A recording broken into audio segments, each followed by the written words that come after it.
तो वैक्सीन और इम्यूनाइजेशन में थोड़ा सा फर्क होता है। अगर मैं आपके सामने बात करूं इम्यूनिटी, इम्यूनिटी का मतलब है it is a defence power of body to fight against the disease condition. यहां क्या बोल सकता हूं, it is a defence power, it is a defence power of body, defence power of body to fight against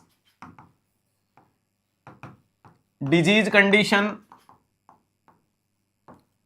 fight against disease condition and also develop resistance power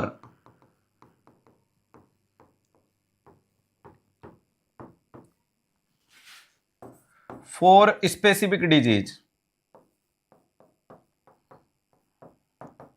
किसी विशेष प्रकार की बीमारी के प्रति रेजिस्टेंस पावर को डेवलप कर लेना और प्यारे दोस्तों किसी बीमारी से लड़ने की क्षमता, इसी को अपन क्या बोलते हैं सर, इसी कंडीशन को अपन इम्यूनिटी कहते हैं। इसी कंडीशन को अपन क्या कहते हैं, इम्यूनिटी कहते हैं। ठीक है, नेक्स्ट अगर अपन बात करने की कोशिश करें, एक वर्ड होता है इम्यूनाइजेशन, एक वर्ड होता है इम्यूनाइजेशन। इम्यूनाइजेशन का मतलब ऐसा कोई प्रोसेस जो आपकी इम्यूनिटी को बढ़ाए। It is a process responsible to improve your immune system. एक ऐसा तरीका जो हमारी इम्यूनिटी को बढ़ाता है उसको इम्यूनाइजेशन कहते हैं। चलेगा, ध्यान रखिएगा, यहां क्या बोलूंगा, it is a process that improve our immune system.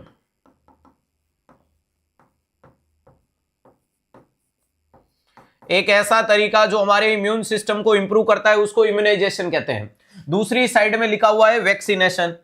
दूसरी साइड में अगर मैं आपके सामने लिखूं vaccination,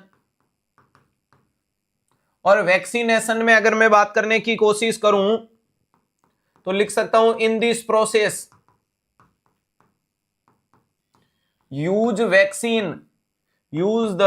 vaccine to improve our immune system.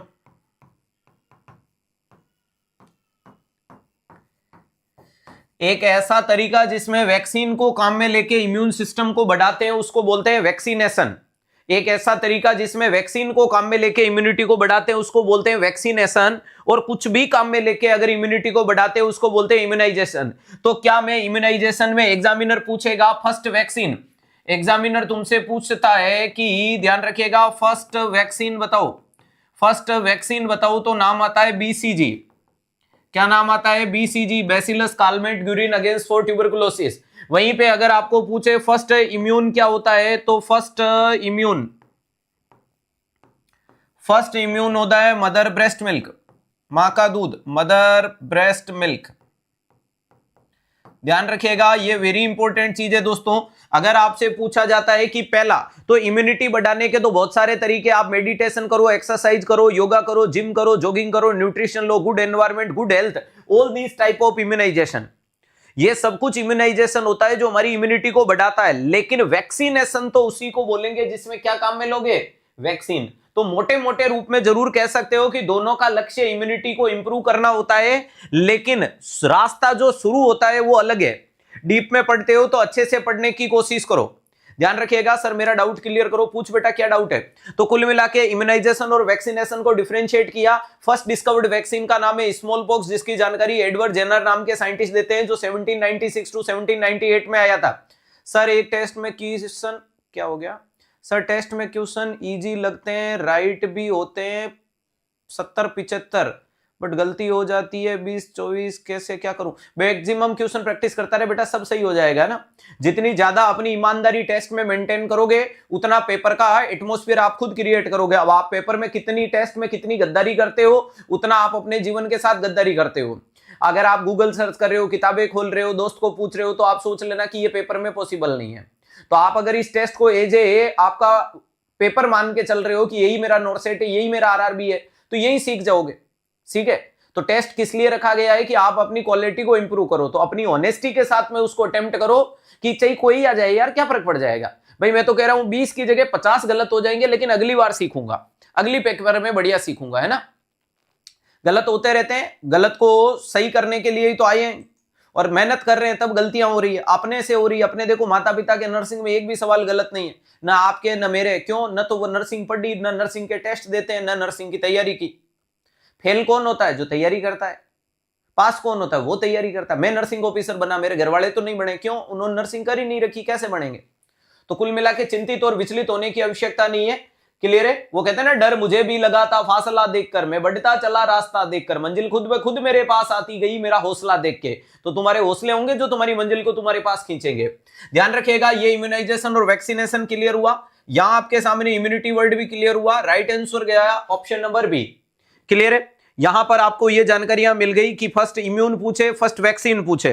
अब मैं यहां लिख देता हूं कि वैक्सीन एट बर्थ। अगर आपसे पूछे वैक्सीन एट बर्थ, क्या जवाब आना चाहिए? और इसके अलावा मैं आपसे पूछ लूं इंजेक्शन एट बर्थ, इसके अलावा मैं आपसे पूछ लूं इंजेक्शन एट बर्थ, दोनों का जवाब थोड़ा सा डिफरेंशिएट हो जाएगा, याद कर लेना। अगर आपसे पूछे वैक्सीन एट बर्थ तो आपका जवाब आना चाहिए बीसीजी, ओपीवी और हेपेटाइटिस बी। हेपेटाइटिस बी का ये बर्थ डोज होता है, ध्यान रखिएगा, बर्थ डोज कहलाता है। ओपीवी का ये जीरो डोज कहलाता है, ध्यान रखिएगा, ये जीरो डोज होता है। वेरी इंपॉर्टेंट चीज है। लेकिन इंजेक्शन अगर पूछे तो आपका जवाब आना चाहिए बीसीजी का इंजेक्शन होता है, हेपेटाइटिस बी का इंजेक्शन होता है और आपके सामने विटामिन के का इंजेक्शन होता है। तो इंजेक्शन एट बर्थ पूछे तो ये तीन जवाब जाने चाहिए। इंजेक्शन में कभी ओपीवी की जल्दबाजी मत कर देना, वैक्सीन में कभी विटामिन के मत दे देना, क्योंकि vitamin K is not a vaccine. Vitamin K is responsible for haemostasis. Haemostasis के लिए क्लोटिंग फैक्टर का स्टिमुलेशन करेगा, 2, 7, 9, 10 नाम का क्लोटिंग फैक्टर बनाएगा। तो वो वाली चीज अलग है, ये वाली चीज है, यानी माइन्यूट सा डिफरेंस है, लेकिन चीजों को मजबूत करना है। क्लियर है? ध्यान रखिएगा।